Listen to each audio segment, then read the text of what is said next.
자, 오늘 말씀을 같이 나누겠습니다. 시편 147편 10절, 11절 말씀을 함께 보겠습니다. 시편 147편 10절, 11절입니다.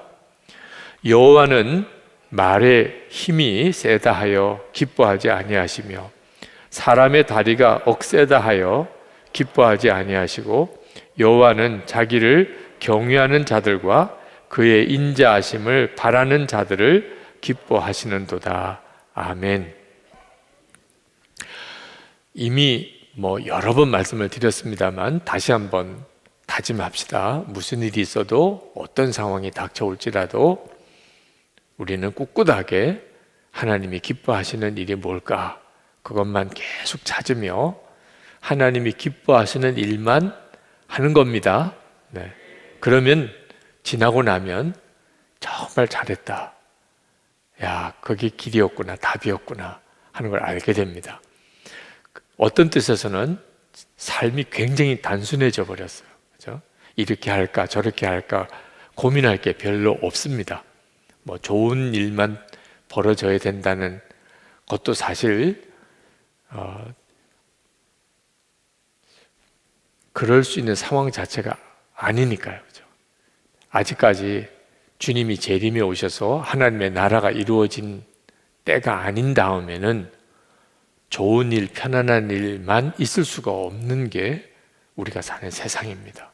그렇다면 하나님께 좋은 날 주세요, 편안한 날 주세요, 문제가 해결되게만 해주세요, 그렇게 기도하는 것은 하나님이 응답하실 수가 없으세요. 항상 마귀는 하나님의 뜻을 대적하여 성도들을 어떻든지 시험하여 무너뜨리려고 하고 사람을 죄로 사로잡아서 영원한 파멸로 이끌어 가려고 하고 있는데, 그런 역사가 계속 일어나는 상황인데 그런 일이 없기만을 바란다면 하나님이 어떻게 응답하시겠어요? 그러니 시험되는 일도 있을 거고 낙심되는 일도 있을 거고 때때로는 정말 견딜 수 없는 어려움도 닥쳐올 거다. 그건 이미 각오하는 거죠. 그러면 우리는 어떻게 해야 되죠? 그런 가운데서도 하나님이 기뻐하시는 것만 하자. 이런 때는 하나님이 어떻게 하는 걸 기뻐하실까? 그 생각만 하자는 거예요. 하나님께서 공부 잘하는 사람, 그 사람을 기뻐하신다면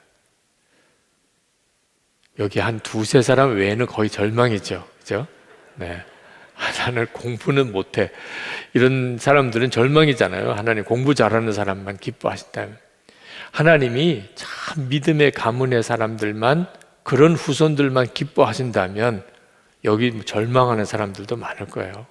우리 부모님은 전혀 예수 안 믿고 그저 우상만 섬기고 미신만 믿고 그랬던 집안에서 이제 내가 처음 예수 믿는 사람들은 무슨 낙이 있겠어요? 하나님이 인물 좋은 사람들만 기뻐하신다. 그것도 정말 절망적인 사람들도 많을 거예요. 그죠? 그죠? 거울 보는 게 절망이신 분들도 있으시잖아요. 그런데 참 감사하게도 하나님은 인물 좋은 사람, 똑똑한 사람, 공부 많이 한 사람, 집안 내력이 좋은 사람, 이런 사람을 기뻐하지 않으신다.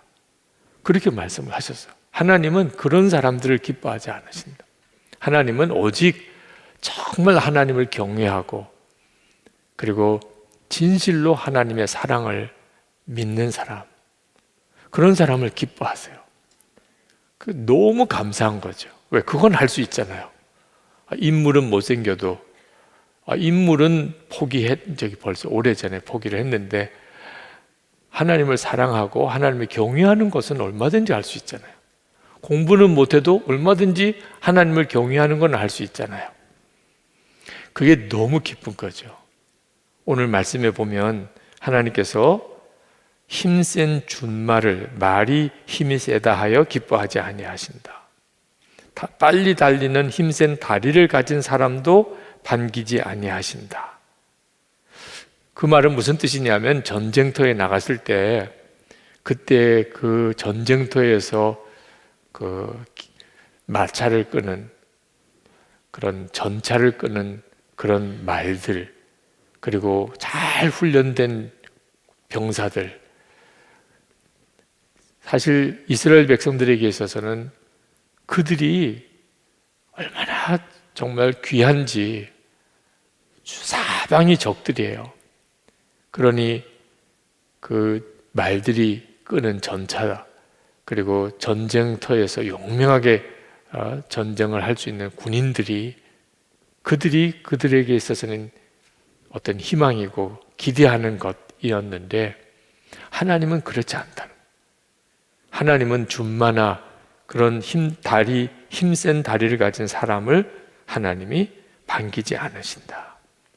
이스라엘 백성들은 그들을 의지했지만 하나님은 그렇지 않다. 11절에 여호와는 자기를 경외하는 자들과 그의 인자하심을 바라는 자들을 기뻐하신다. 그러니까 하나님이 기뻐하시는 것이 우리가 가지고 있는 생각과 많이 달라요.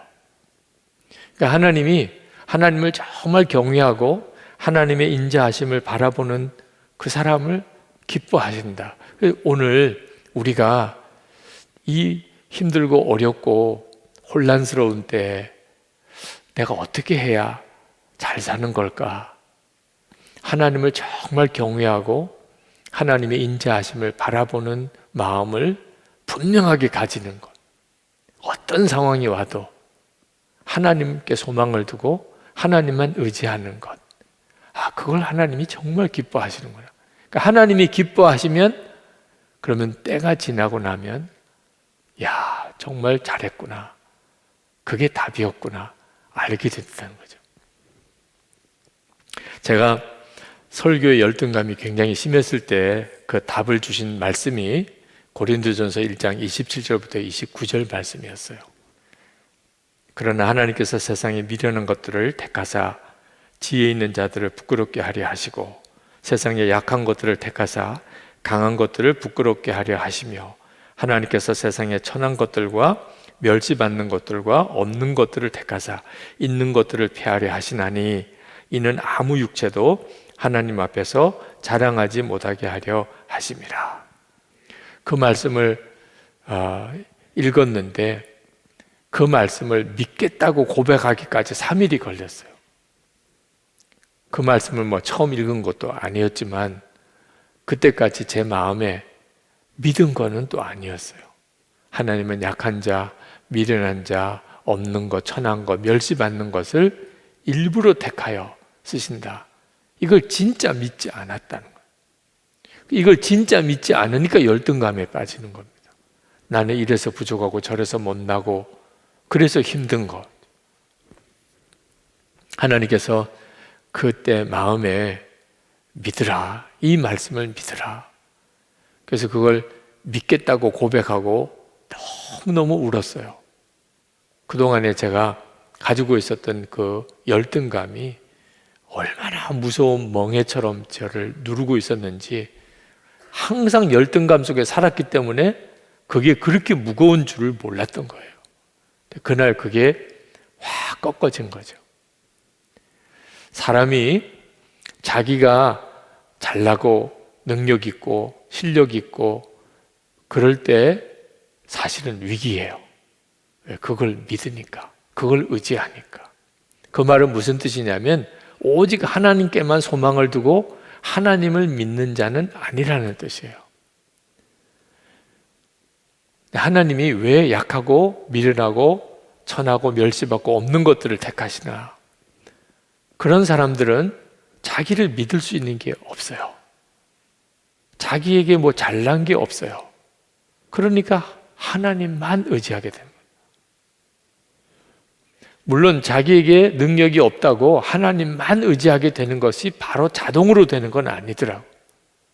그래서 열등감에 스스로가 힘들어하고 사는 거죠. 오늘 하나님이 우리에게 도전하고 계세요. 하나님이 정말 기뻐하시는 것은 나는 하나님밖에는 믿을 수가 없다. 그리고 진짜 하나님을 의지하는 겁니다. 그러면 하나님께서 여러분을 통해서 정말 놀라운 일을 하세요. 제가 말씀을 전하는 것 때문에 그렇게 힘들었다가, 그리고 하나님이 약하면 약한 대로, 또 말을 버벅거리면 버벅거리는 대로, 세련되지 못하면 세련되지 못한 대로 그렇게 쓰신다, 그렇게 딱 받아들이고 나니까 말씀을 전하는 일이 얼마나 마음이 편해지는지. 그리고 설교를 할 때 설교를 잘한다는 말을 듣고 싶은 마음을 내려놓으니까 설교하는 것 자체가 저에게 정말 놀라운 구원이 되었어요.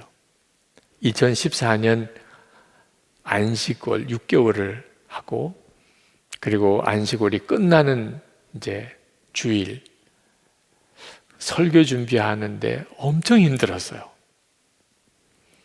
6개월 동안 주일에 이렇게 설교하지 않고 안식월을 이렇게 갖다 보니까 설교하는 감각을 나도 모르는 사이에 잃어버렸어요. 그런데다가 또 교우들이 그 안식월이 끝나고 제가 다시 주일에 설교를 하게 되는 것에 대해서 굉장히 기대감을 가지고 계실 것 같더라고요. 6개월 동안이나 놀게 해주었는데, 그러면 그 주일에는 진짜 엘리야의 제단처럼 하늘 문이 열리고 막 불이 이렇게 내려와야 되는 거 아닌가, 그런 기대를 가질 것 같더라고요. 근데 설교 준비하는 사람은 알거든요. 자기 설교에 불이 내려올지 안 내려올지. 근데 설교할 날짜는 다가왔는데 이 불이 내려올 설교가 아닌 거예요. 그때 그 두려움은요, 정말 견딜 수가 없는 두려움이죠. 차라리 안식을 하지 말걸, 이런 생각도 들더라고요. 이미 벌써 6개월은 쉬었고, 그때 하나님 앞에 나갔을 때 하나님께서 제게 주신 말씀이, 너는 왜 설교 잘한다는 말을 듣고 싶어 하냐. 그게 하나님 내게 준 답이었어요. 그러고 보니까 정말 그것 때문에 제가 괴로워하고 있는 겁니다. 안식은 6개월을 지나고 난 다음에 주일에 설교를 이제 처음 하게 됐을 때 교인들이 역시 유기성 목사님이야, 이런 말 듣는 거 하나 때문에 제가 그렇게 힘들어하고 있는 거예요. 하나님, 제가 좋은 설교자라고 하는 평가에 대해서 주님 앞에 내려놓습니다. 이미 하나님이 그 점에 대해서 저를 다루셨었잖아요. 하나님이 주시는 말씀을 저는 그날 전하는 것뿐이지 제가 좋은 설교자가 되는 것은 아무 의미가 없는 거예요. 말씀을 준비하다가 보니까 하나님이 이 말씀을 전하라고 하시는구나, 그건 알겠어요. 그래서 그 말씀을 주일에 전하기만 하면 되는 거예요. 그게 설교자가 할 일이죠. 그러면 잘 된 거죠, 뭐. 그죠? 근데 그걸 내가 잘 전했다, 좋은 설교자다, 이런 평가까지 들으려고 하니까 쓸데없이 스스로 마음이 눌리는 거예요. 그래서 그때 하나님께 기도 제목을 명확하게 하기를, 제가 원하는 것은 제가 무슨 말씀을 전해야 될지를 분명하게 알게 해주십시오. 우리 교우들에게 6개월 만에 처음 이제 주일 설교를 하는데 무슨 말씀을 전하라고 하는 건지 그걸 명확하게 알게 해주십시오. 만약에 하나님께서 저에게 그런 말씀을 주시지 않으시면 그러면 안 전하는 거죠. 그죠? 주시지도 않았는데 제가 전하면 그건 내 이야기만 하는 거가 되니까. 6개월 지나서 제가 주일 설교하러 이 단에 섰는데 아무리 생각해도 주님이 주시는 말씀이 없어요.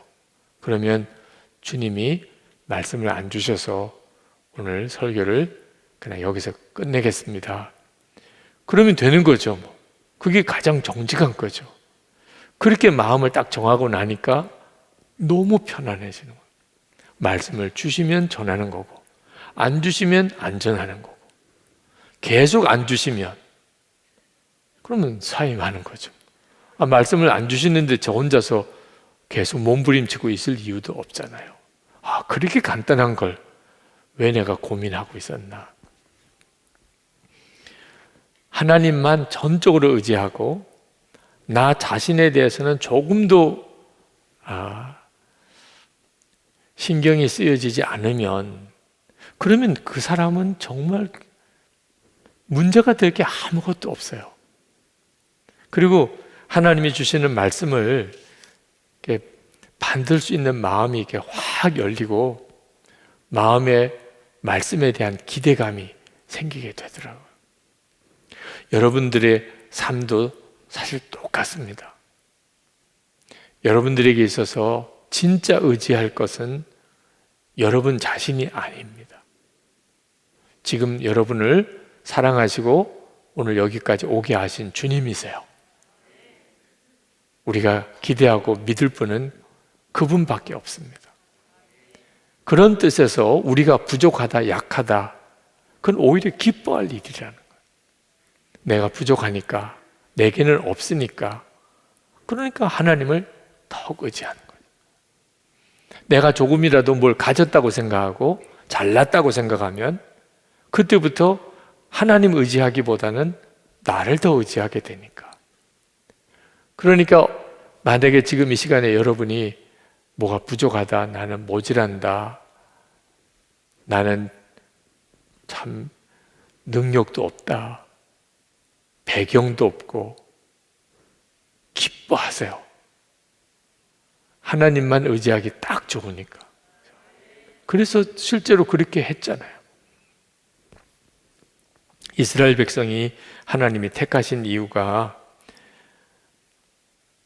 그들이 크고 강한 민족이기 때문이 아니고 굉장히 약한 민족이기 때문이었습니다.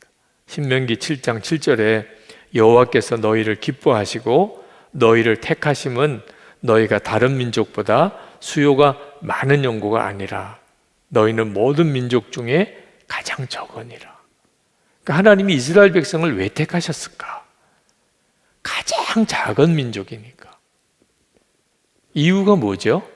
하나님만 오직 의지하는, 그럴 수 있는 민족이니까 택했다는 거예요. 민족의 수가 많은, 사실 사람 수가 많은 것도 강대국이 되는 거잖아요. 사람, 국민 수가 적은 것도 서러울 때가 있잖아요. 하나님 이스라엘 백성은 모든 민족 중에 가장 작은 민족을 택했다. 이유는 하나님만 의지하게 하기 위해서. 그러니까 여러분 중에 왜 하나님은 나를 이렇게 약하게 하셨나요? 왜 내게는 이렇게 적게 주셨나요? 이제는 까닭을 아시기 바랍니다. 나 자신을 의지하거나 가진 것 의지하지 않고 오직 하나님만 의지하게 하기 위해서 그리 하셨다는. 그러니까 하나님이 안 계시다면 참 절망할 일이지만 하나님이 계시고 그걸 믿는다면 이제는 내가 적게 가진 거, 부족한 거, 내가 열등한 거, 그건 오히려 기뻐할 일이라는 거예요. 만약에 하나님이 하나님만 의지하게 허락하지 않으셨다면 우리가 하나님을 의지하는 것 자체도 불가능하게 되겠죠. 그런데 성경을 보면 하나님께서 문을 활짝 여셨어요. 우리가 누구든지 하나님만 의지하고 주님만 믿고 바라볼 수 있게끔 만드셨어요. 히브리서 10장 19절부터입니다. 그러므로 형제들아 우리가 예수의 피를 힘입어 성소에 들어갈 담력을 얻었나니. 여기 성소에 들어갈 담력을 얻었다. 이 말은 사실은 못 들어가는데 여기 성소라는 것은 하나님 앞에 나가는 걸 말합니다. 못 들어가요. 사람은 죄인이기 때문에 거룩하신 하나님 앞에 나갈 수가 없어요. 그런데 우리에게는 성소에 들어갈 담력이 주어졌어요. 뭐 때문에요? 예수님의 피를 힘입어 우리가 보혈 찬송을 부르고 그렇게 간절한 마음으로 제목으로 기도했던 이유가 바로 그거죠. 우리에게는 그런 은혜가 주어졌어요. 20절에 그 길은 우리를 위하여 휘장 가운데로 열어놓으신 새로운 살 길이요 휘장은 곧 그의 육체니라. 또 하나님의 집 다스리는 큰 제사장이 계심에 우리가 마음의 뿌림을 받아 악한 양심으로부터 벗어나고 몸은 맑은 물로 씻음을 받았으니 참 마음과 온전한 믿음으로 하나님께 나아가자. 또 약속하신 이는 미쁘시니 우리가 믿는 도리의 소망을 움직이지 말며 굳게 잡고. 예수 그리스도로 인해서 우리에게 허락되신 은혜가 누구든지 하나님께 소망을 두고 하나님만 믿고 의지할 수 있게 되었다는 거예요. 그러니까 우리가 약해도 부족해도 모자라도 무능력해도 오히려 그게 기쁘게 되는 거예요. 우리에게는 하나님을 의지할 수 있는 문이 활짝 열렸기 때문에 하나님은 여기 있는 여러분 모두 또 이 영상을 보시는 여러분 모두에게 열려 계세요. 예수님의 피로 그리 되었어요. 하나님과 우리 사이의 휘장은 완전히 찢어져 열렸습니다. 그래서 요한복음 14장 27절에 평안을 너에게 끼치노니 곧 나의 평안을 너에게 주노라. 내가 너에게 주는 것은 세상이 주는 것 같지 아니하니라. 너희는 마음에 근심하지도 말고 두려워하지도 말라. 예수 그리스도께서 우리가 어떤 처지와 형편에 있든지 하나님을 의지할 수 있는 그런 복을 받았으니까 염려하고 두려워하지 않게 하세요. 마음의 평안을 주세요. 하루는 참 힘든 일을 처리해야 될 그런 날이었어요. 아침에 눈을 뜨고 새벽 기도에 나가는데 마음으로부터 기도가 나오더라고요. 하나님, 오늘 도와주세요. 이 일이 잘 되게 해주세요. 그런 기도가 나오더라고요. 근데 참 놀랍죠? 즉시 주님이 주시는 마음이 느껴졌어요. 도와달라고 하지 마라. 믿으라. 깜짝 놀랐어요. 우리는 그냥 습관적으로 하나님 도와주세요. 도와주세요. 그러잖아요. 설교하는 저도요. 하나님, 설교를 위해서 기도할 때 하나님 도와주세요. 그런 기도가 그냥 입에 배어 있어요. 하나님 도와주세요. 근데 하나님이 그 기도를 그렇게 기뻐하지 않으시는 것을 그날 처음 강하게 느꼈어요. 내가 너를 이미 붙잡고 있음을 믿으라 하는 거예요. 도와달라 하지 말고 이제는 믿으라. 그때 마음에 하나님이 이미 모든 내 상황과 문제를 다 주님이 주관하고 계시는구나. 그래서 감사합니다. 그렇게 바뀌었어요. 믿으라고 하는 것의 결론이 감사죠. 오늘도 주님이 다 해결해 주실 줄 믿습니다. 주님이 이미 책임졌으니까. 내가 믿는 분은 하나님이신 거예요. 예수 그리스도 안에서 우리에게 일어나는 믿음의 기적이에요. 오늘 이 자리에 계신 여러분 모두에게도 동일해요. 여러분이 정말 간절히 기도하지만 전혀 하나님께 소망을 두지 않는 기도도 있을 수 있어요. 계속 도와달라. 그렇지만 마음에는 전혀 믿음이 없어요. 여러분이 하나님을 정말 진짜 소망하고 하나님을 믿으면 그러면 도와달라는 기도가 아니고 믿습니다. 감사합니다. 믿습니다라는 기도도 어떤 때는 경계선에 왔다 갔다 하는 기도일 수도 있어요. 안 믿어지니까 더 믿습니다라고 하는 사람도 있어요. 그래서 감사합니다. 하나님 역사하신 줄 믿고 감사합니다. 그렇게 하나님이 우리 가운데 역사하세요. 예수님의 십자가의 보혈의 능력이죠. 우리가 하나님께 소망을 두면 어떤 형편에서도 요동하지 않습니다. 꼭 기억하세요. 항상 좋은 일만 일어나는 건 아니에요. 그렇지만 좋은 일이 일어나든 그렇지 않든지 마음에 요동함이 없어요. 그 사람이 하나님을 진짜 의지하는 사람, 이런 사람을 하나님이 기뻐하셨다는. 여러분 조지 뮬러 목사님 아시죠? 일생 5만 번의 기도 응답을 받았다고 일컬어지는 분입니다. 많은 고아원을 세우고 엄청난 고아들을 먹이고 살린 일을 했던 사람이고, 믿음과 기도에 있어서 수많은 그리스도인들에게 사실 놀라운 모델이 되는 분이죠. 근데 이 조지 밀러 목사님이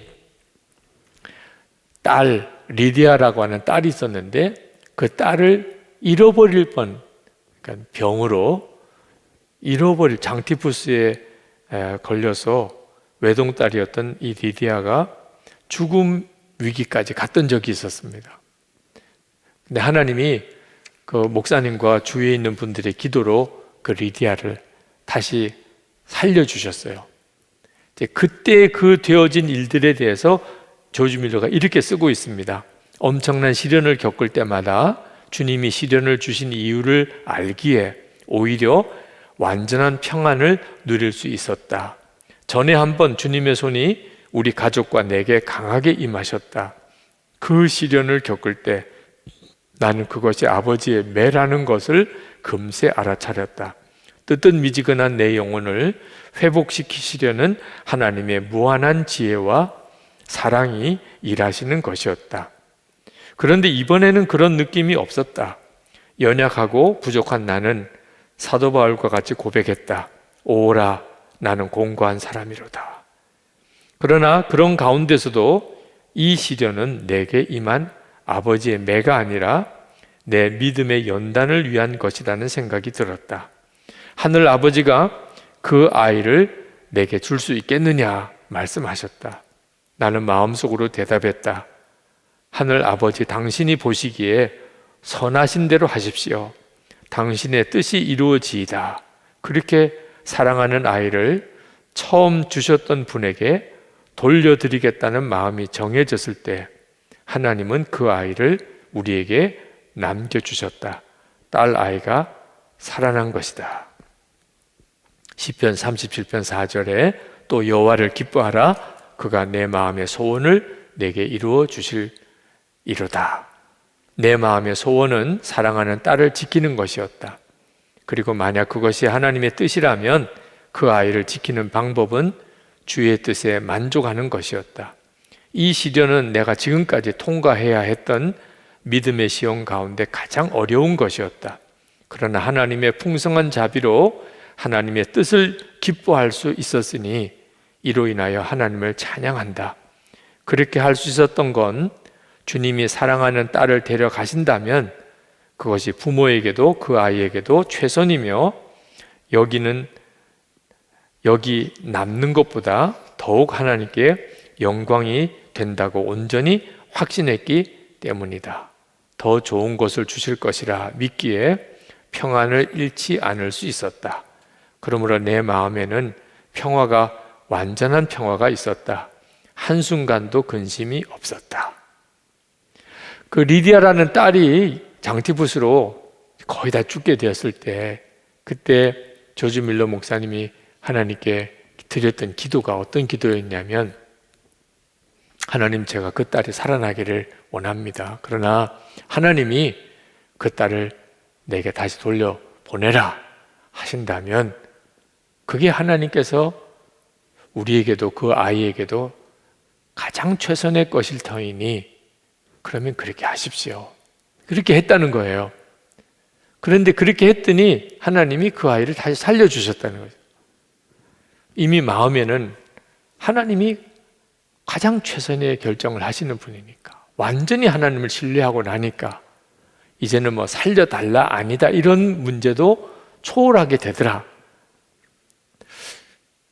여러분 중에는 그래도 다시 살아났으니까 그렇게라도 이야기하는 거 아니겠냐, 그런 분이 있으실 수도 있죠.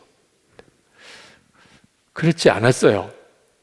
그 조지 밀러 목사님의 사모님 메어리라고 하는 사모님이 그 이후에 14년쯤 뒤에 조지 밀러 목사님이 64세 되던 때 그 사모님과 함께 사신 지 39년 4개월 만에 류머티즘 열병으로 세상을 떠나십니다.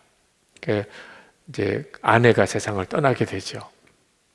그때 장례식 설교를 이 조지 밀러 목사님이 하세요.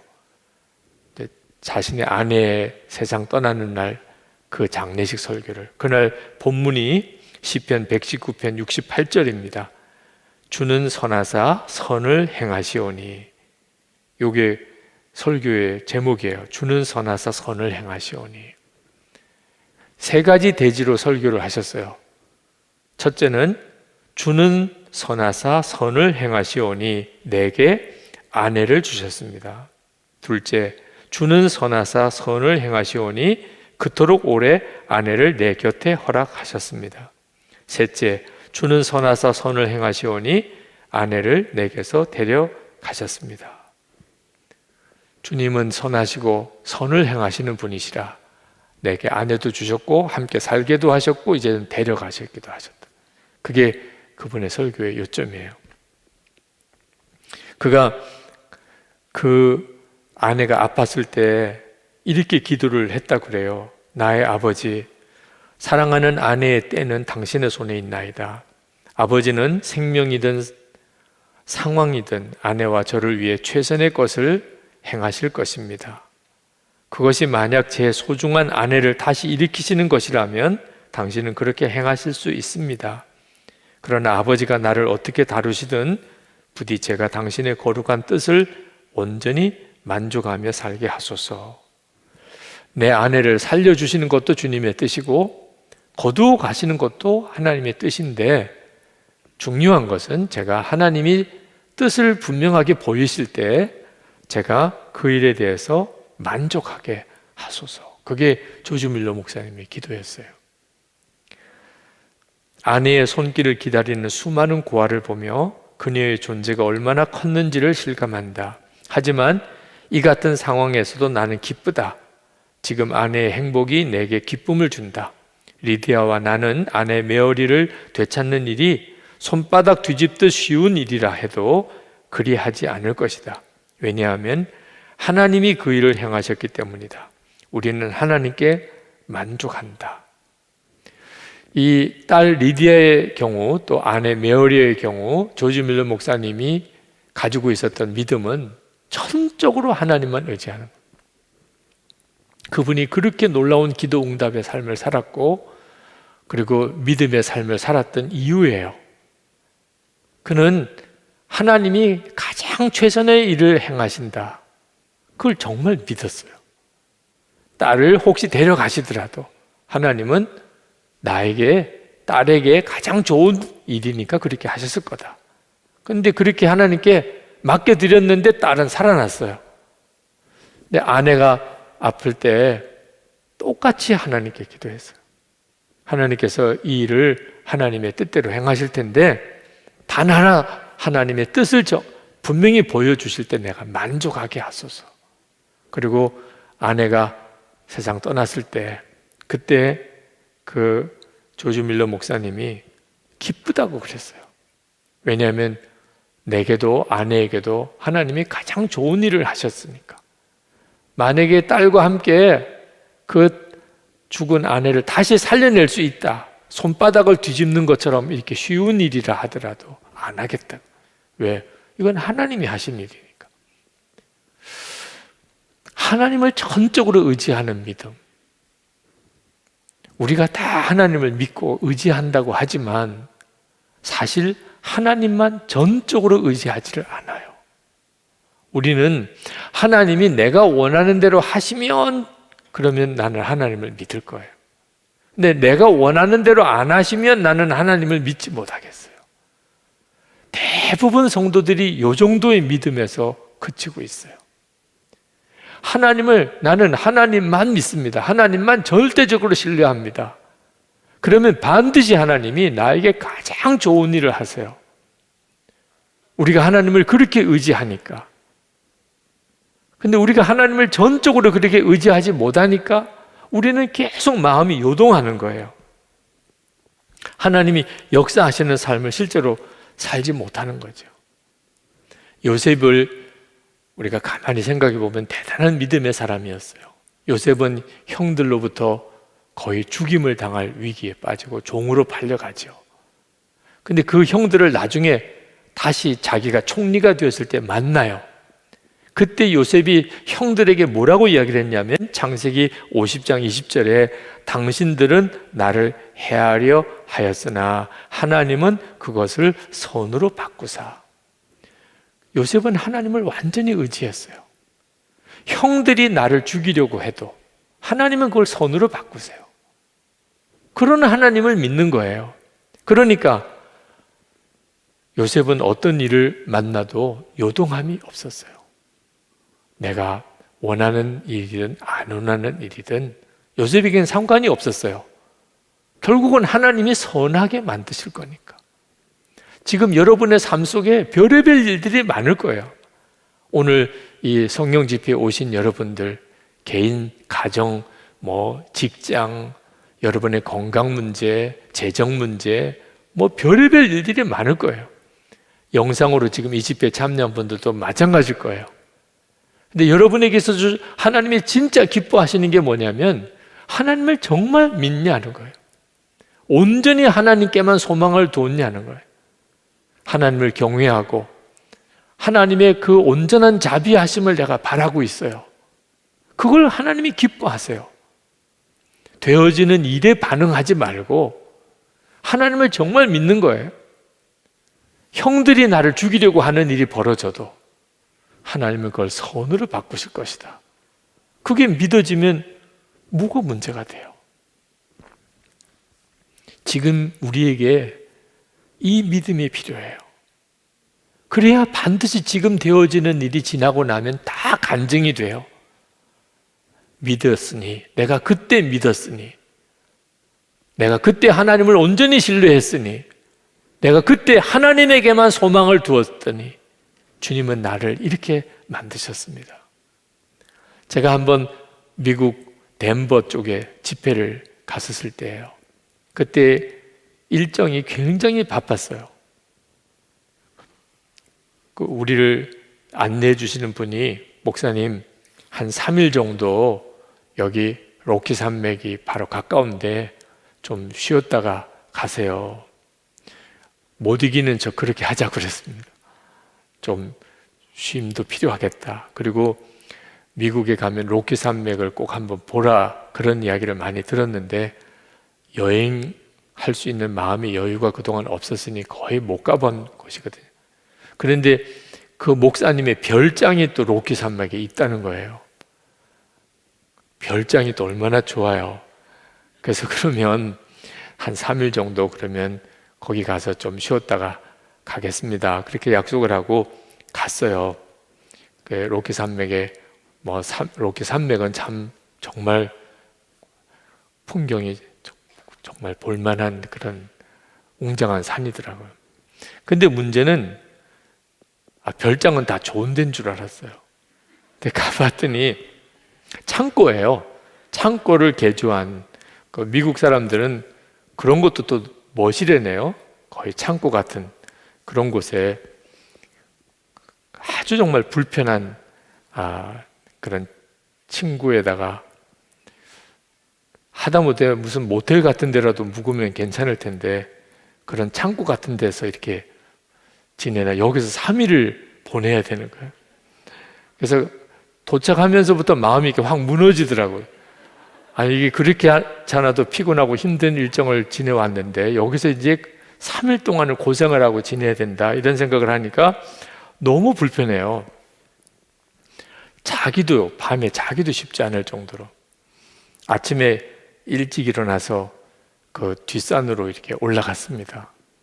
마음도 좀 울적하고 여기서 한 이틀을 더 지내야 되는 것도 참 답답하기도 하고 이게 무슨 일인가 그런 싶은 생각도 들고 좀 혼란스럽기도 하고 아침이니까 좀 산 날씨니까 쌀쌀하고 몸도 좀 웅크러들고 그러면서 그 산길을 쭉 이렇게 걸으면서 그냥 하나님께 대화하는 기도의 시간을 가졌어요. 하나님, 이곳에 오게 하신 의미가 뭡니까?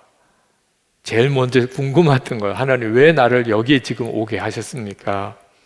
그렇게 무슨 뜻이 있기는 하실 텐데 왜 여기를 오게 하셨나? 근데 그때 참 놀라웠게 하나님이 마음에 주신 게 그저 느껴. 평가하려고 하지 말고, 분석하려고 하지 말고, 따지지 말고, 그냥 나만 바라보기만 해.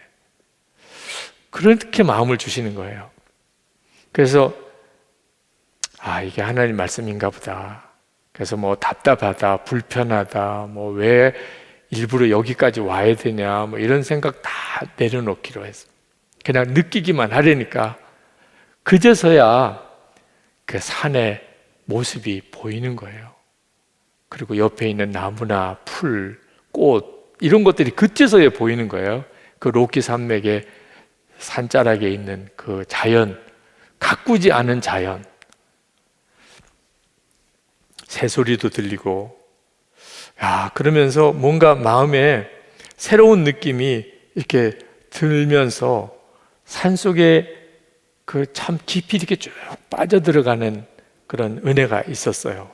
그래서 기도가 회복이 되고 찬송도 회복이 되고, 그래서 그 산속에서 이제 한참을 늘 기도하던 기도의 제목으로 기도를 했었어요. 그렇구나.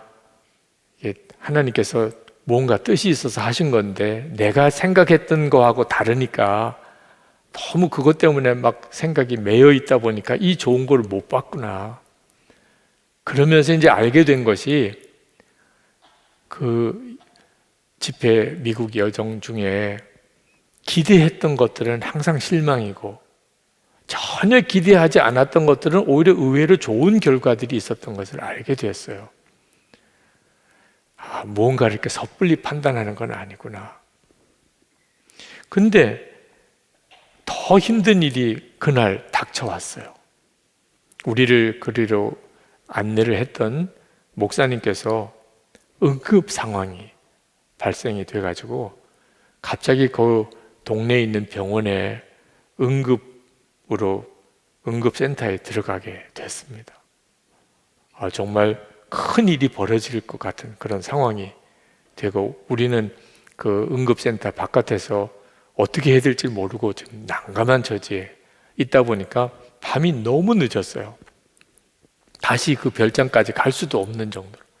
그래서 급하게 그 응급센터 옆에 있는 호텔을 방을 잡아서 거기서 잠을 자야 됐습니다. 또 생각해 보니까 겨우 마음에 극복을 했는데 이것도 무슨 일인가 싶은 생각이 들어요. 그나마도 거기서 지내지도 못하고 이거 지금 병원 응급센터에 와서 이 정말 난리를 치고 있나. 근데 그때 주님이 똑같은 말씀을 하세요. 판단하려고 하지 마. 따지고 평가하고 하지 마. 그냥 보이는 대로, 들리는 대로 느끼기만 하고 나만 바라봐. 그래서 이게 무슨 일인가 그런 생각 다 내려놓고 그 목사님을 어떻게 섬길 수 있을까, 또 함께 갔던 일행들과 함께 그나마도 그 주어진 시간 동안 어떻게 하면 참 하나님이 기뻐하는 뜻대로 시간을 보낼까, 그런 가운데 정말 너무나 놀라운 감사의 제목들이 많이 생겼어요. 그 목사님도 완전한 회복을 얻었고요. 그리고 그런 일을 같이 겪다 보니까 너무나 깊은 교제를 나누게 됐어요. 아마 뭐 경치가 너무나 좋고 숙소도 너무나 좋은 곳에 가서 지냈다면 그러면 그냥 뭐 좋은 곳에 갔다 온 경험은 있겠지만 그렇게 다 급한 상황에서 그 같이 지냈던 때 나누었던 깊은 하나됨은 없었을 거예요. 그 정말 평생 잊지 못할 추억이 되었어요. 여러분, 하나님이 뭘 원하는가를 알겠더라고요. 그때 하나님께서 정말 저에게 원하는 것은 어떤 상황에서든지 하나님만 전적으로 의지하라. 그러면 모든 상황 속에 하나님의 선하신 섭리가 있다는 겁니다. 우리 눈에는 그때그때 다 들어오지 않아도 하나님이 반드시 선한 섭리를 반드시 가지고 허락하신다. 100% 안 좋은 일만 일어나는 일은 없다는 거예요. 여러분, 우리 건강 문제, 가족 문제, 재정 문제 다 문제가 많지만 내일이 주님 오시는 날이라면 지금 우리가 가지고 있는 문제들의 거의 대부분은 사실 문제도 아니에요. 내일 주님 오신다면. 그죠?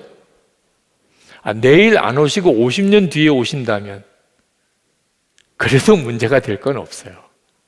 사실 우리는 이게 문제다, 저거 문제다 이렇게 하지만요. 사실 주님 바라보면 문제가 될 게 거의 없어요. 우리가 할 일은 이런 상황 속에서 하나님이 계획하신 일을 찾는 거예요. 내가 원했던 게 아닐 수 있어요.